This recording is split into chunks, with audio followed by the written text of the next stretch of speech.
E aí a pergunta, né? Diante de tudo isso, se eu tenho fatores de confundimento, se eu tenho colisores, se eu tenho um grupo controle não perfeito, né, longe de ser um contrafactual perfeito, os estudos não experimentais, eles conseguem definir causalidade?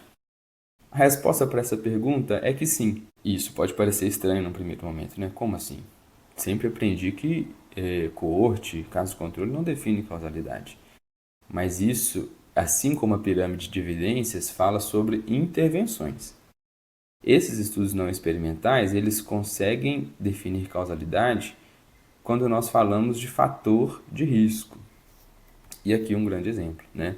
E aí aqui nós temos esse estudo, né, que é o estudo que foi publicado em 1956, essa continuidade do segmento, que foi o estudo que identificou, né, que descreveu de forma robusta num primeiro momento, há quase 80 anos, na verdade há quase 70 anos, né, a correlação, né, e a causalidade entre tabagismo e câncer de pulmão. Então, e aí grande escopo de evidências se formou a partir daí, né? Mas nós temos uma grande coorte, foi um estudo não experimental, não é que as pessoas lá em 1950 estavam dando cigarro para as pessoas fumar e depois viam se elas desenvolviam câncer de pulmão. Eles simplesmente seguiram aqueles pacientes que já fumavam, longitudinalmente, e viram se em comparação com aqueles que não fumavam, eles desenvolveram mais câncer, né, de pulmão.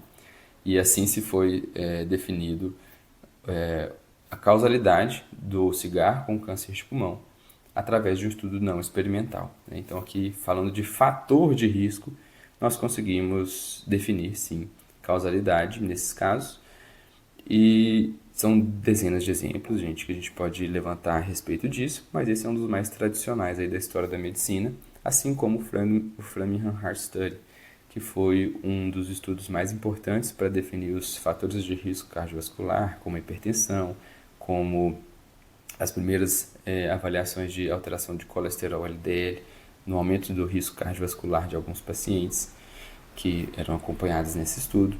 Então, a gente percebe, né, até pela história da medicina, e hoje esses estudos acontecem constantemente, que estudos não experimentais eles conseguem sim determinar a inferência causal quando bem feitos, principalmente coortes prospectivas, e a causalidade que eles trazem é principalmente aquela que se relaciona com fatores de risco.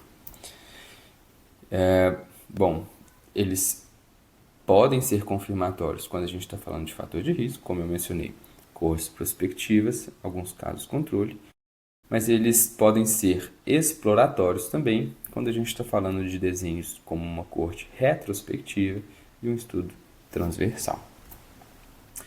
E os estudos experimentais de fato, né, os ensaios clínicos randomizados, eles podem ser confirmatórios também, quando a gente está dizendo agora, né, de intervenções em saúde, de tratamentos, eles conseguem definir causalidade.